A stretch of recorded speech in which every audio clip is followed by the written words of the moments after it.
This podcast is brought to you by the School of Advanced Study, University of London. First of all, thank you all for coming. We're very pleased to be able to host this joint lecture between the Comparative Histories of Asia seminar and the Suntory Toyota Centre at the London School of Economics. And we're particularly delighted to be able to welcome Professor Steven Ericson from Dartmouth College, who is currently teaching at UCL for this term. One of my students. And Steve and I go back a long way. You probably go back a long way. Probably not this long. Not as long as us, a very long way. So we're very pleased to welcome you here, Steve. Thank you for giving your paper. The title of the paper is Japanese Agency and Business Reform in Occupied Japan, the Holding Company Liquidation Commission, and Zaibatsu Dissolution. And we very much look forward to your presentation. Thank you. Very long-winded title, I guess. Okay, well, thank you to the seminar and also to LSE for this opportunity to present some very preliminary findings in a new area of research for me. I've been stuck in late 19th century Japan for most of my career until now, though I've had a kind of a long-standing interest in business reform in occupied Japan. Hi, Paul. Way back in the late 1980s, maybe early 90s, I edited and partially translated a book by Morikawa Hidemasa, which had the very straightforward title of The Zaibatsu, the business combines of pre-1945 Japan. And Professor Morikawa actually kindly sent me a copy of the memoir that forms kind of the basis of this talk I'm giving. A memoir by one of the key figures in this long-winded, long-titled commission here. Now, what I'm looking at then are programs during the U.S. occupation of Japan, programs for dissolving the Zaibatsu. These are the large business combines that had dominated Japan's pre-1945 economy, so Mitsui, Mitsubishi, companies like that, and also looking at a subsequent kind of business deconcentration effort that was largely aimed at the former Zaibatsu subsidiaries, sort of breaking up those companies and other large sort of excessive concentrations of economic power. Well, in the blurb that I think some of you received, I mentioned that studies of the Zaibatsu dissolution and business deconcentration programs during the occupation, they've tended to focus on an array of American players. So Douglas MacArthur, head of the occupation, and his subordinates in Tokyo, Washington bureaucrats and congressmen, and so on. Those kinds of actors have figured prominently in the literature.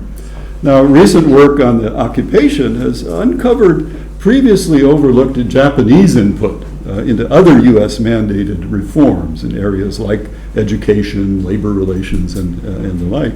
But in the area of business reform, most analyses, I think, mention only in passing sort of Japanese initiative or Japanese agency in the development of occupation programs for democratizing Japanese business.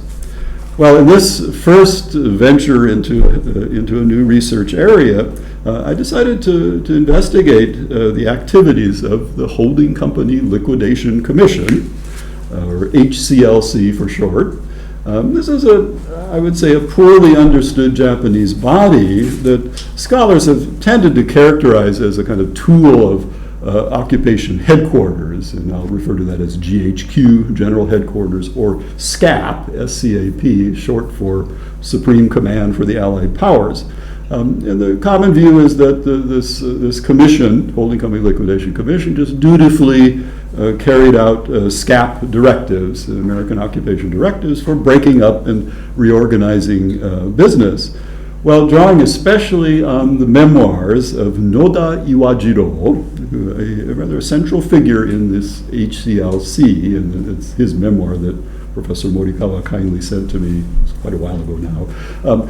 I try to show the critical part played by this agency in shaping the occupation's business reforms and in kind of lessening their effects. Through skillful negotiation and persuasion, this commission contributed to a scaling back of reforms that previous studies have attributed primarily to American sort of geopolitical, business, and financial concerns after 1947. Now, the Japanese government established the Holding Company Liquidation Commission in August 1946, and this was under SCAPin number 244. SCAPin refers to SCAP instructions or directives that were written in a jargon sort of facetiously referred to as Scapinese. Scapins, right?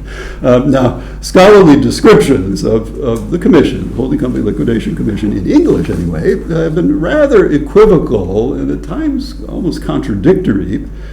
Now, two scholars, Thomas Bisson and Eleanor Hadley, have written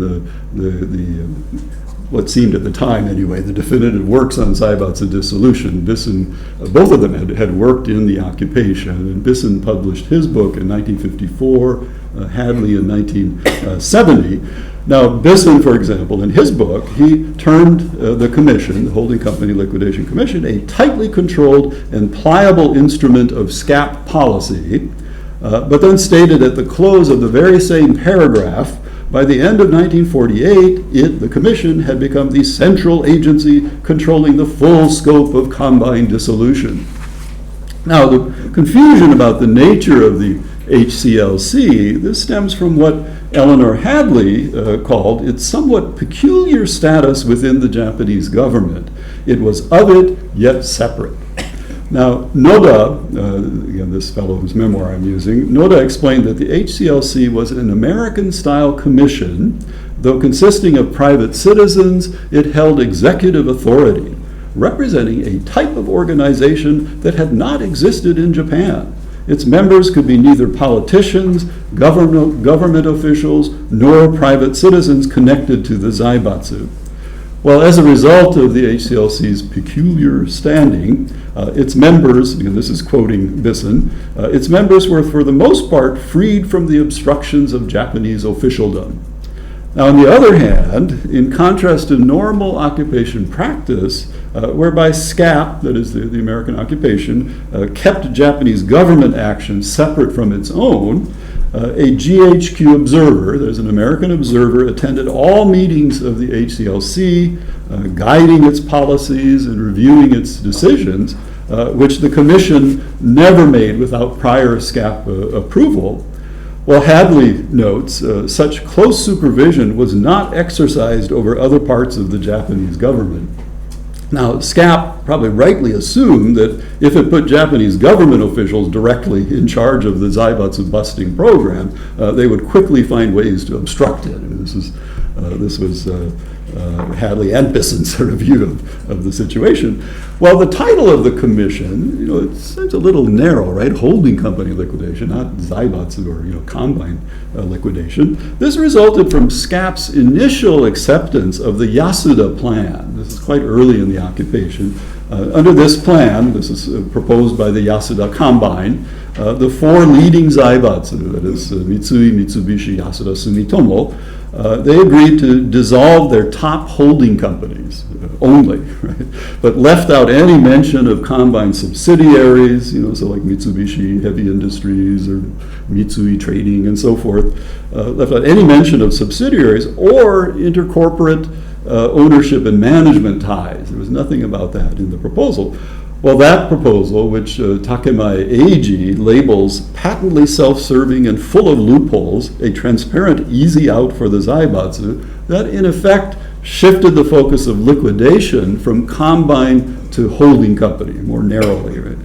Now, the Japanese cabinet, Japanese government, attempted further to weaken the HCLC's authority by translating the word liquidation as seiri, or adjustment, rather than as sei-san, sort of the literal equivalent of liquidation. But as Bisson points out, SCAP officials were not much interested in terminological subtleties, and over time they steadily expanded the functions and powers of the HCLC until by late 1947 it had attained, and this is quoting Bisson, in fact, if not in name, the status of a combine liquidation commission. Now, the HCLC, it may have required SCAP approval for every action that it took, but it was in negotiating that approval or in delaying or refraining from action that the Commission exerted its growing influence. And the agency found the ideal man to lead it in Noda Iwajiro, who lived from 1897 to 1988, with a long life. Fluent in English, with over 20 years of work experience in the United States before World War II, married to an American, and well connected with Japan's managerial elite through school and business ties, Noda occupied a rather unique place in SCAP antitrust programs. He served as the HCLC's vital intermediary between Japanese corporations and occupation headquarters. And here's an image of Noda and his, it's kind of hard to see, isn't it? Noda and his family on their way to Japan in 1931. It's a little blurry. I scanned this from the memoir of Noda. Now, Noda was a native of Nagasaki. He graduated from Tokyo Commercial School, present-day Hitotsubashi University, which was an important pipeline of managerial talent for Japanese businesses and banks. And he entered Mitsui Bussan, Mitsui Trading Company, in 1918. Well, the Mitsui Trading Company quickly dispatched him to Seattle, where Bussan was mainly engaged in importing raw materials for wartime production of margarine and vegetable oil, basically soybeans they're exporting. I guess you may have studied this, Paul. So this is in the U.S., during the war, they were sort of providing the materials. Well, in a surprising move for the time, Noda wed an American woman, Alice Costin, who was a secretary in the Seattle office. He did so over the vigorous objections of both of their families and his employer. Now, in those days, Noda recalled, when anti-Japanese sentiment was running high on the West Coast, international marriage was close to a prohibition of the house, oie no gohato in Busan. Busan really looked down on this. Now, upon their marriage, his wife lost her U.S. citizenship, as was the law at the time. Well, when that law was changed in 1931, she was able to reclaim her citizenship through naturalization. So it was a tough time for Noda. Recognizing that his marital situation, this had become a handicap, Noda decided to resign from the Mitsui Trading Company and to seek employment with a more tolerant Japanese firm. Well, he found that employer in Japan Cotton, or Nihon Menka, or Nichimen, which sent him to its New York branch in 1926. Now, Nichimen rivaled Mitsui Bussan in the volume of raw silk that it imported into the United States. But unlike other Japanese silk importers, generally they entrusted their product to U.S. agents to sell. In Nichimen's case, Nichimen engaged in direct sales, and it dispatched Noda and other salesmen to meet with potential buyers all over the United States. So Noda went to practically every state in the U.S. in the years before in the 1920s, basically. Well, in 1931, Nichimen appointed Noda at the age of 34 to head its New York office. Now, after the attack on Pearl Harbor, Noda was held for nearly 2 years at detention centers on the East Coast and at Fort Missoula internment camp in Montana. At his first place of detention, fellow Japanese detainees chose him to serve as their liaison with the American authorities. And Noda later recalled that this experience was very helpful when he subsequently performed a similar role for the HCLC as a kind of intermediary liaison. Well, he was repatriated under an exchange program in September of 1943, and he proceeded to work part-time in the research section of the Japanese Navy Ministry. He translated English language radio broadcasts and telegrams, and others in that section included men who had become top executives in the companies that he would deal with during the occupation, so he established various ties with these folks. Well, after Japan's defeat, the beginning of the occupation, Noda accepted appointment as a founding member and executive commissioner of the HCLC.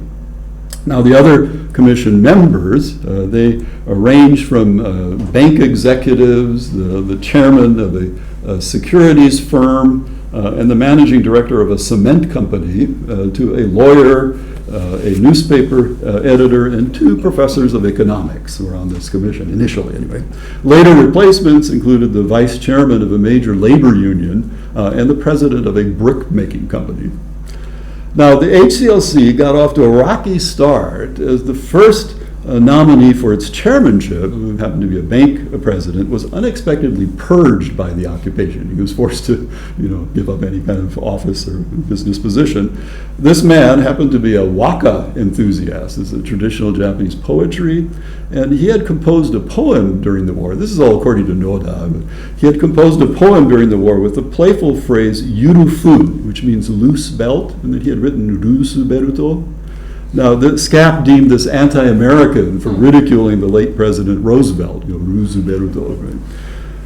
I'm not sure. Apparently, this is the reason he was purged. Now, the purge also befell the next nominee for chairman, a college professor who, despite being a devout Catholic, was charged with supporting state Shinto for having written a positive essay about visits he had made to shrines and temples in Kyoto and Nara during the war, I guess, or before the war. Well, the third try was the charm, as Noda negotiated with SCAP to appoint Sasayama Tadao, who's the former director of the Industrial Bank of Japan, appoint him as HCLC chairman. When Sasayama resigned in 1949, Noda himself would assume the chairmanship, although he was a real force behind it all along. Well, the HCLC began operations in August 1946. It did so by embarking on the dissolution of the first group of designated holding companies, and those of the big 4 Zaibatsu I mentioned, and also Nakajima Aircraft. It was a little strange that it was added there, but those were the 5 initially designated holding companies. And this was all according to plans that SCAP had already worked out with the Japanese government. But for the rest of the 83 designated holding companies, as well as the 325 firms that the commission investigated, this was under the 1947 deconcentration law, the commission followed the basic policy of listening to the wishes and ideas of the companies concerned and moving things as much as possible in the direction they desired. This is a quote from Noda. Now, though the HCLC employed a staff of 500, and this included excellent bank and company employees returning from Japan's former empire, particularly from Manchuria, its workload grew to enormous proportions. It handled the dissolution of holding companies, the disposal of the assets of Zaibatsu owner family members, the divestiture of intercorporate stock holdings among former combined subsidiaries, and eventually the deconcentration of large operating companies. Now, Noda and other HCLC members, they would conduct detailed studies of the hundreds of designated firms. They would visit offices, factories, and mines throughout Japan. Now, many firms fell under both the holding company liquidation ordinance and the later deconcentration law, and in each of those cases, the commission had to draw up 2 different reports, further complicating its work. So what seemed like maddeningly slow progress to some SCAP officials like Eleanor Hadley, who said that there was this game of obstruction and delay and so forth, it resulted from more than that, more than just that kind of game that she claimed the Japanese government played again and again. I mean, they had a huge workload. Well, the HCLC, it faced a major nemesis in SCAP. I guess I missed one page here. So these were the 83 designated holding companies. This is a list from, I think this comes from Bisson's book.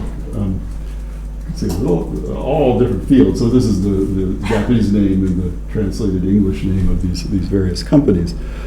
Well, this commission, Holding Company Liquidation Commission, it faced a major nemesis in SCAP in the aggressive New Dealer Edward Welch. And here's a photo of this bald-headed man, Edward Welch, who arrived in Tokyo in April 1947, so kind of well into the occupation. He arrived to head the Antitrust and Cartels Division of one section of SCAP, the Economic and Scientific section. Well, in Noda's view, Welch pursued Zaibatsu dissolution far too faithfully and by the book. Although the HCLC was often able to use persuasion and kind of the mediation of Welch's less radical assistants to moderate their superiors' demands. And as Noda explained, rather than confront Welch directly, we would first make his subordinates our allies and get them to advise him. And since it was the advice of his own subordinates, Welch would sometimes accept it. We would also influence them at the stage of collecting information on which Welch would make decisions. Now, one of the HCLC's first major tasks was to take physical custody of the stocks owned by the holding companies of the big four Zaibatsu and Nakajima, these initially designated firms. Now, Noda initiated this action on October 8th, 1946, when he took a group of HCLC members to the main offices of the Mitsui and Mitsubishi holding companies. This was in Tokyo. He loaded onto 2 trucks 46 sealed wooden boxes containing 1.25 billion yen in stocks and securities, and escorted by armed MP, you can see a couple of them back here, MP guards. They brought the securities back to a bank that was right next to HCLC offices, and they were to be stored there pending their disposal, their sale to basically to the public, essentially. Now, following this dramatic photo op, the commission proceeded over the next 3 weeks to secure the stocks of the other 3 holding companies in this first round of designations. Well, after eventually designating well over 300 firms as holding companies or excessive concentrations of economic power, this is under the deconcentration law, or both in some cases, in a number of cases, the HCLC strove to create a reasonably level playing field in each economic sector. And whenever possible, it accepted the voluntary proposals of designated firms. It dropped from the lists under these 2 directives, it dropped from the list companies for which the commission determined that dissolution or reorganization was not needed, and it, quote unquote, defended firms from SCAP plans that it considered too severe. Now, enterprises that were designated under both the holding company and deconcentration orders, for example, the HCLC obtained SCAP approval to remove from both lists Matsushita Electric, it was a Panasonic, right, national in Japan. Well, Matsushita, as a manufacturer of home appliances, was kind of fortunate that SCAP was targeting makers of heavy electrical goods, like Hitachi and Toshiba, really came under scrutiny. Toshiba, by contrast, seems to have been an exceptional case of a company that took a separate hit under each dissolution measure. As a designated holding company, Toshiba had to spin off 13 new enterprises, while as an excessive concentration of economic power, it also had to dispose of 27 factories and 1 research laboratory. Well, the HCLC failed to get SCAP approval, or failed to get the occupation headquarters to accept the request of another dual designee. This is Japan Iron and Steel, Nihon Seitetsu, had requested that it be split into 2 companies. Instead, SCAP ordered the firm's division into 4 enterprises. By contrast, following the wishes of Mitsubishi Heavy Industries, the commission convinced SCAP to divide that firm into 3 companies, presenting the firm's proposal as its own. Of course, Noda slyly remarked, we didn't tell SCAP that Mitsubishi Heavy Industries desired that outcome. Now, Daikin Industries, this is yet another enterprise that ended up on both dissolution lists. Now, SCAP initially viewed Daikin, which was formed in 1934 by the merger of a textile company and 2 trading firms. SCAP regarded it as being on par with the huge trading subsidiaries of Mitsui and Mitsubishi. Those companies, the companies of those 2 combines, had handled something like 70% of Japan's foreign trade before the war. Well, Noda negotiated directly with Welch, Edward Welch, this go-go New Dealer, on Daikin's behalf, and he finally persuaded Welch to agree to removal of the holding company designation by arguing that if Welch were to group this much smaller daikin with those giants, it would only subject SCAP to ridicule. Nevertheless, Daikin Industries remained among the 18 companies that were ultimately designated for reorganization under the 1947 deconcentration law, and the firm itself requested that it be broken up. So following HCLC's policy of complying with the wishes of designated firms, it thereupon approved Daikin's division into 4 companies.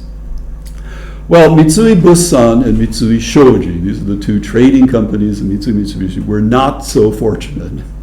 Now, the drastic breakup of those 2 trading firms, this was the one glaring exception to SCAP's policy of working through the Holding Company Liquidation Commission and kind of relying on the voluntary dissolution of designated holding companies. In their case alone, SCAP issued in July 1947 a special directive demanding the company's dissolution. And this action, Noda wrote, came as a bolt from the blue for him and his fellow commissioners. Well, in Noda's view, these 2 trading companies, Mitsui and Mitsubishi, they were the epitome of companies that bungled direct negotiations with the occupation authorities. Now, after the HCLC had named the 2 trading firms as holding companies in December of 1946, it had entered into negotiations with SCAP on how and to what extent they should be broken up. Now, in informal discussions with Mitsui Bussan's, Mitsui Trading Company's president and a subordinate of Welch, Noda believed that they had reached a consensus on dividing Bussan into no more than 9 units, but they decided that they needed to do more research. Thereafter, though, Bussan began to negotiate directly with SCAP, just sort of bypassing the Holding Company Liquidation Commission. And SCAP, in turn, stopped consulting the HCLC on the matter. Well, in mid-1947, Welch summoned Noda and informed them that he had received a petition from Bussan detailing reasons why the company should be exempted from dissolution totally, right? And that this brazen action had made Welch more convinced than ever that the firm should be dissolved. Well, a few days later, Welch called Noda back to his office, and he abruptly handed him a memorandum ordering the HCLC to take immediate steps to break up, or as Theodore Cohen puts it, to pulverize Bussan and Shoji into hundreds of firms. Now, Noda speculated, and this is his speculation, that Britain was somehow responsible for the harsh treatment of the 2 trading companies. So he claimed that whereas before the war, Japan had had a more or less a reciprocal trade relationship with the United States, centering largely on the exchange of silk for cotton. Britain and Japan, by contrast, had been rivals in trade. Furthermore, the British representative on the advisory Allied Council on Japan, which MacArthur totally ignored, had constantly complained about the leniency of the HCLC's programs. Now, this attitude, though, it contrasted sharply with British resistance to American deconcentration efforts in Germany, in occupied Germany, where British firms had well-established relations with German industry and had taken part in very actively with German firms in pre-war cartels. A simpler explanation, I think, is that Bussan's maneuvering to try to get out of being dissolved, to evade dissolution, as Morikawa Hidemasa suggests, this incurred the wrath of the occupation authorities, and above all, the hardliner Edward Welch. Now, Noda himself recorded Welch as stating, "The dissolution of the 2 trading companies was my own decision." Well, Welch also drove the decision-making process that led to the December 1947 promulgation of the deconcentration law. And this empowered the HCLC to designate and eliminate excessive concentrations of economic power. Well, before the Diet enacted the law, Welch had projected that it would cover as many as 5,000 companies that would be subject to possible dissolution. Well, he eventually submitted to the HCLC a list of 450 companies, much less than that, which the commission then reduced to 325. Now, even this trimmed group comprised almost all of Japan's large corporations and accounted for something like 2/3 of the country's total paid-up capital were on this this initial, or this kind of intervening list. Now, in early May 1948, though, Washington sent to Japan a deconcentration review board. And this is a time when, Washington was starting to change its policy from punishing and reforming Japan to building it up as an ally in the Cold War struggle. Well, within 2 months of the review board's arrival, the HCLC had further cut the deconcentration list to 100 companies. Now, scholars often cite Kazuo Kawai's assertion. This is in a kind of a pioneering book on the occupation in English, published in 1960, Japan's American Interlude. Kawai claimed there that the Deconcentration Review Board quickly found one reason or another to whittle down the number of corporations to be dissolved from 1,200 to 325, then to 30, then to 19, and finally, when 9 corporations had been dissolved, it announced that the deconcentration program had been satisfactorily completed. And one after another scholar cites this, as the definitive statement on what happened. Well, in fact, even before the board landed in Japan, the HCLC had already reduced the list of designated companies to 100. Now, at the direction of the review board, the commission finally narrowed the list to 18 firms, and it ordered 11 of them. Let's see, so this is a list of what happened to these 18 designated companies. It ordered 11 of these 18 broken up into 2 or more companies, and it had the remaining 7 dispose of various assets. Now, the standard view of the whittling down process is that the U.S. government, through the review board, effectively forced SCAP to abandon the deconcentration program as part of the kind of Cold War-driven reverse course in occupation policy.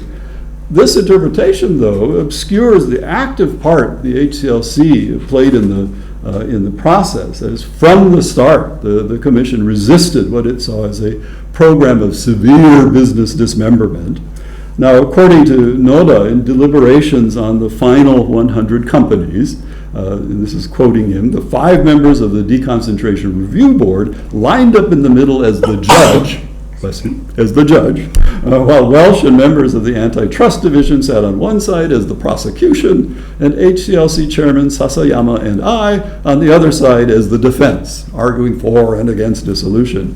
Now, Noda admitted that a big factor behind the kind of the containment of business deconcentration was the change in U.S. policy as the Cold War intensified, but he claimed that the decision to reorganize only 18 companies was also due to our intense advocacy.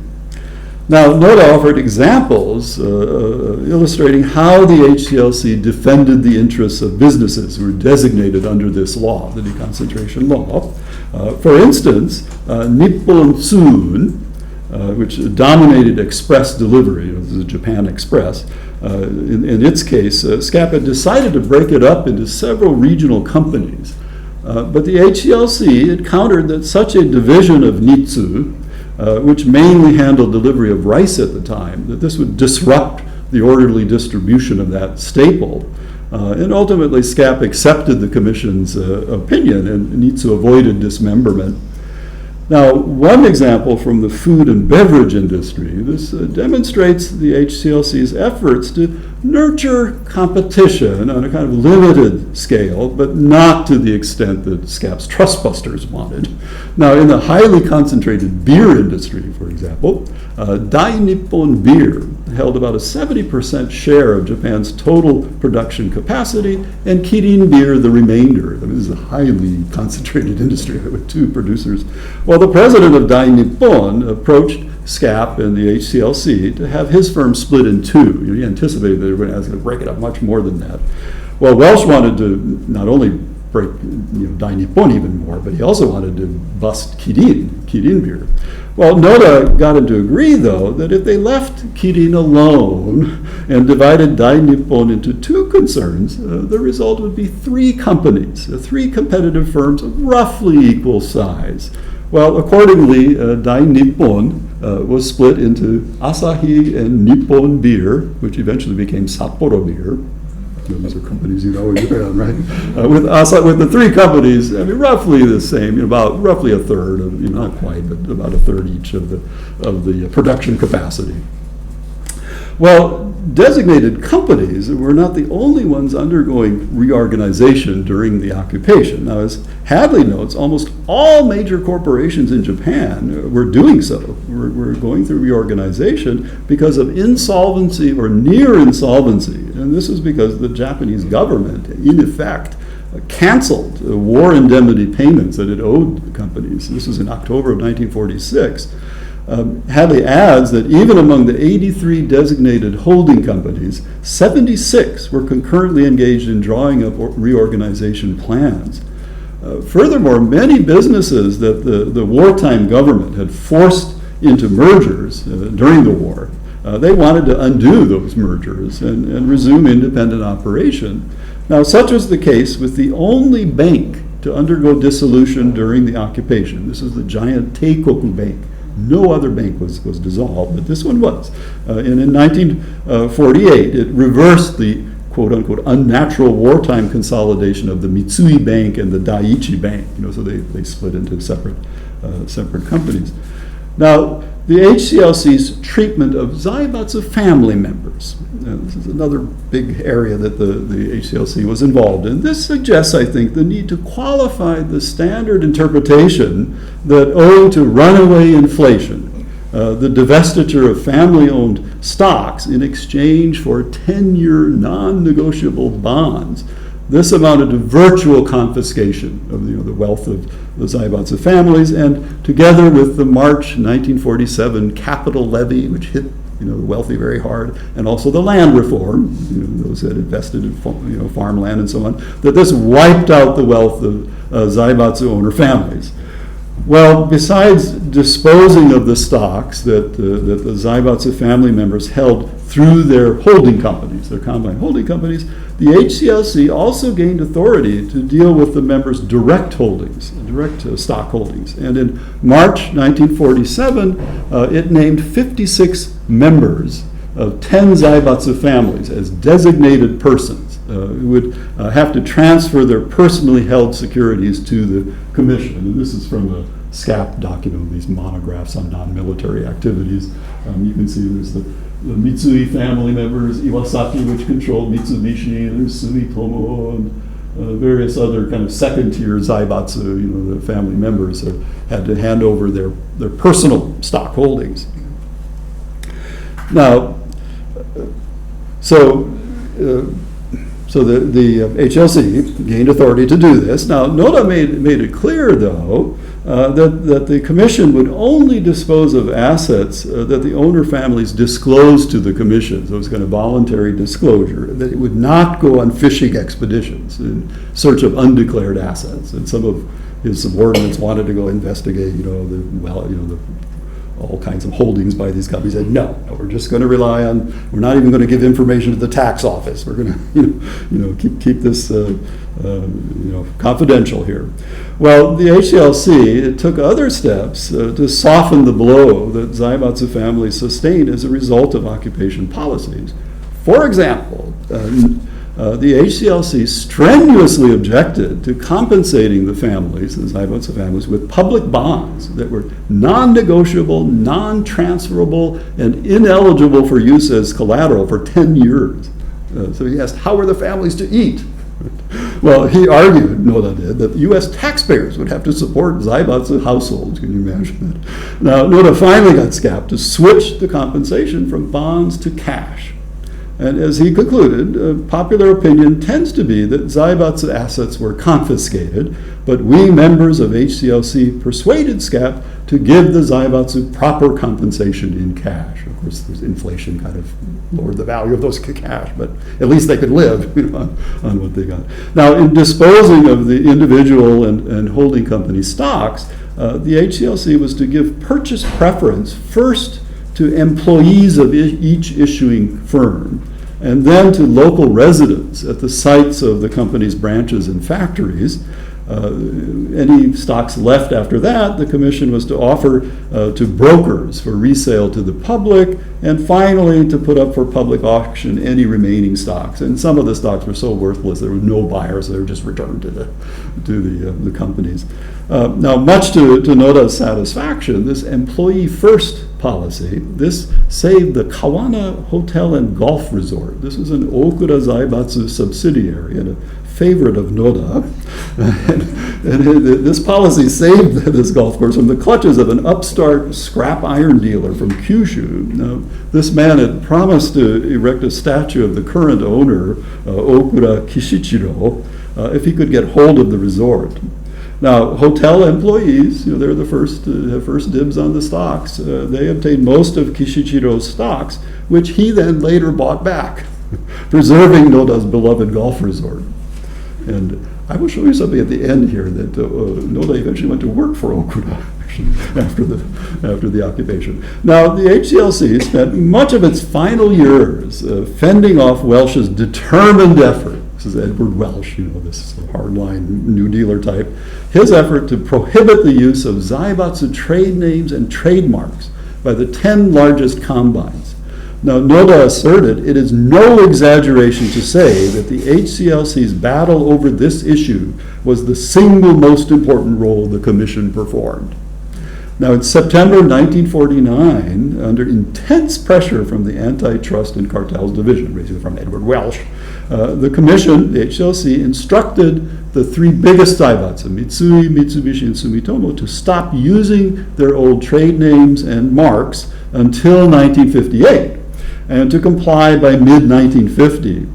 Now, despite concerns that this measure would harm the Japanese economy, the commissioners, they hoped that it would forestall extension of the ban to the other Zaibatsu. And in fact, by January 1950, only a handful of major companies in each of the big three combines were still using their old Zaibatsu name, Mitsubishi, Mitsui. Most had changed.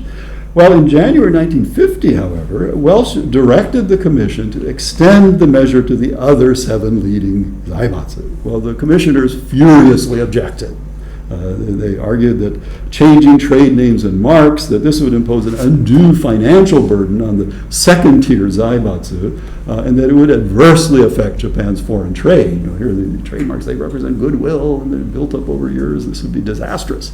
Well, Prime Minister Yoshida Shigeru, he intervened on behalf of the businesses concerned and had the cabinet postpone enforcement of the ban until mid-1951.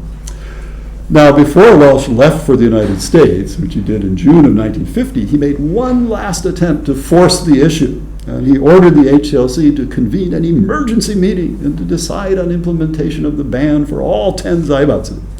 Well, Noda bypassed Welch. He successfully appealed to a senior SCAP advisor who pressured Welch's section to cancel that order. And with Welch's departure from Japan in mid-1950, with the outbreak of the Korean War, SCAP shelved the ban indefinitely. And once Japan regained independence in April 1952, when the occupation formally ended, former Zaibatsu companies that had adopted new names and trademarks, there were hundreds of them, they began rapidly restoring their old names, completing the process within 2 years. Now, we're usually told that certainly by 1948, Washington had reined in MacArthur on the Zaibatsu dissolution, and that it had, moved from punishing, reforming a former enemy to building up a present and future ally, right, in the Cold War struggle. But here we have SCAP, at least in the person of Welch, continuing to push punitive measures as late as 1950, well into the so-called reverse course phase of the occupation. Well, trade name alteration, am I going on too long here? No. Okay, we're all right. Time. Okay. Well, trade name alteration, this was one of the few business reforms that affected banks. For instance, Nomura Bank changed its name to Yamato Bank. This is the one here, Nomura becomes Yamato. Yasuda Bank changed to Fuji, and still has kept that name. But other than the voluntary breakup of Teikoku Bank that I mentioned, they went back to being Mitsui and Daiichi banks, no financial institution underwent dissolution. Now, as William Tsutsui points out, scholars have tended to attribute the general lack of bank reorganization, attribute that either to concentrated Japanese opposition or to the reorientation of official American policy under the reverse course. Although Tsutsui himself emphasizes the paralysis of occupation financial reform resulting from factionalism and indecision within SCAP. Particularly the kind of this jurisdictional tug-of-war between the trust busters in the antitrust division and the kind of stabilizers in the finance division of the economic scientific section. While the specific part played by the HCLC in the delay and ultimate derailment of bank restructuring, though, this is largely absent from studies of occupied Japan. Now, the Antitrust and Cartels Division, it pushed for inclusion of financial institutions in both the holding company and deconcentration programs. And MacArthur himself announced that banks will be included in this. But the HCLC refused to designate any banks or insurance companies under either measure. And I mentioned this deconcentration review board came from Washington in 1948, determined to basically put a halt to more radical plans for breaking up Japanese business, and ultimately that review board backed up the commission by recommending the removal of banks from consideration for dissolution.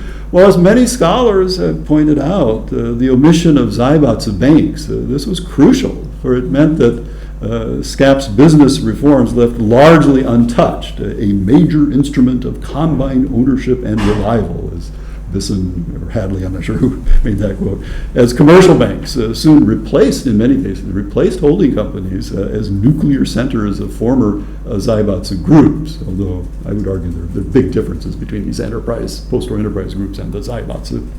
Now, many historians have tended to minimize the long-term significance of Zaibatsu dissolution during the U.S. occupation and the HCLC's part in delaying and kind of containing SCAP programs. This would seem to offer qualified support for such a view, to kind of downplay the whole program, the whole business reform program. Nonetheless, what the Commission did carry out in the way of reform is fairly substantial, I would argue. Now, of the 83 designated holding companies, the HCLC completely dissolved 16 companies.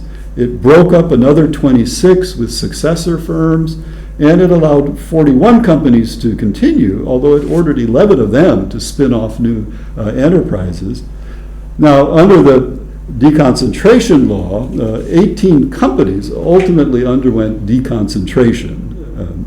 But because HCLC had already designated 8 of those 18 for breakup as designated holding companies, only 10 additional companies, in fact, ended up being dissolved or restructured. Still, the actions resulting from the combined application of these two reform measures, it produced a total of 104 new firms. And if you subtract the dissolved companies, you get a net total of 60. Not an inconsiderable achievement. And as Mark Metzler claims in his book on Schumpeter in Japan, while U.S. efforts did fall short of the goals of GHQ's Zaibatsu busters, the companies they broke up, in fact, constituted the industrial and commercial core of Japan's economic order. Well, developments after 1952 undid some of what the occupation had accomplished in breaking up big business concerns. Besides the 104 newly established companies, more than 300 firms emerged from Welch's atomization of Mitsui Bussan and Mitsubishi Shoji, the two trading companies. But as Theodore Cohen kind of eloquently writes, within 5 years, like droplets of mercury coalescing into ever bigger drops on contact with each other, both the Mitsubishi and the Mitsui trading companies were substantially reconstituted as before.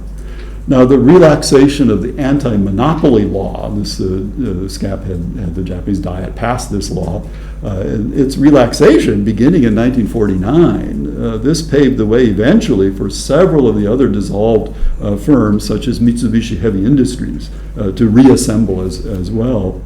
Now, the HCLC had modest results in its program to sever horizontal ties among former Zaibatsu subsidiaries and other large companies. Under a 1946 imperial ordinance, the commission ordered some 1,200 companies to divest themselves of all shareholdings in other firms. Well, in the end, only about half of them actually submitted to divestiture, about 600 or so companies. Now, so we do have a modest amount of severing of these ties, intercorporate ties. Now, corollary to the goal of breaking up combines and individual big businesses through divestment of securities, corollary to that was the objective of achieving the widest possible distribution of such securities, and the disposal of shares by the HCLC and other agencies had mixed results in that regard. Now, a raft of challenges faced the public sale of these stocks, as thousands of reorganizing companies in Japan were at the same time issuing tens of billions of yen in new stocks. Also, the question of reparations, of Japan sending reparations to the victims of its wartime aggression, that whole question bred uncertainty until reparations were canceled in 1949. And the stock exchanges remained closed until 1949 as well. This was all in the context of an adverse investment environment where you have rampant inflation and generally impoverished populace. Well, despite these obstacles, these complications, by March 1950, the HCLC had managed to dispose of about 60% of the roughly 7.4 billion yen in securities that the designated holding companies and Zaibatsu family members had transferred to it. And to a considerable extent, the stock sell-off, this met the goal of democratizing corporate ownership, to some extent anyway. By 1951, the HCLC had sold about half of the stocks it had acquired from nearly 800 companies, and it had sold them to something like 120,000 employees of those firms. So there is a kind of a dispersal of these stocks. Also, stockholding as a whole in Japan from 1945 to 1960, for instance, it was a dramatic increase in the number of individual stockholders in Japan. It increased from fewer than 2 million in 1945 to more than 13 million in 1960. So it was a pretty big expansion of that.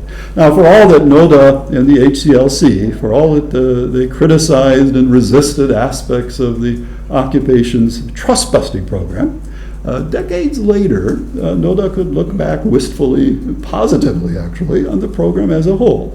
Now, in the early 1980s, he wrote in his memoir, by democratizing the Japanese economy, which a handful of Zaibatsu families had dominated, Zaibatsu dissolution gave birth to a multitude of investors from the general public, produced an entrepreneurial society in which anyone could become a company president, and laid the basis for Japan's subsequent miraculous recovery and high-speed growth as well as current prosperity.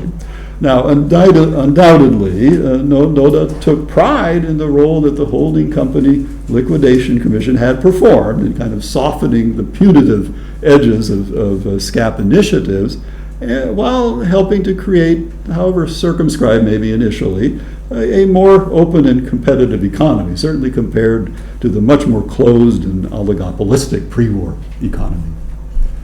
And there ends my lecture.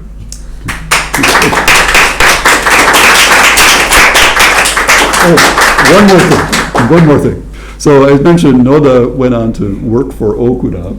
So he became more like a pioneer, actually, in international hotel management, sort of geared towards international tourists. So he became president of Hotel Okuda, and here you see him with the former Zaibatsu head, Okuda Kishichiro. This is the construction of that.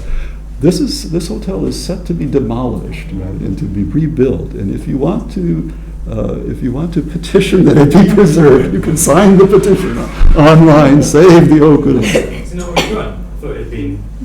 Has it already been destroyed? The bar closed. I know that. Oh, okay. I mean, last things in the bar. Furniture as well auctioned, I think. Furniture. Oh, furniture. Yes. Has the building been demolished yet? Is it? It's too late. I know you can't go drink there. That's what I know. Okay. It's not quake proof, and it's a bit dangerous. Quake proof, it's not. Oh, okay, I see. So it needed to be rebuilt. So it was not worth saving. Okay.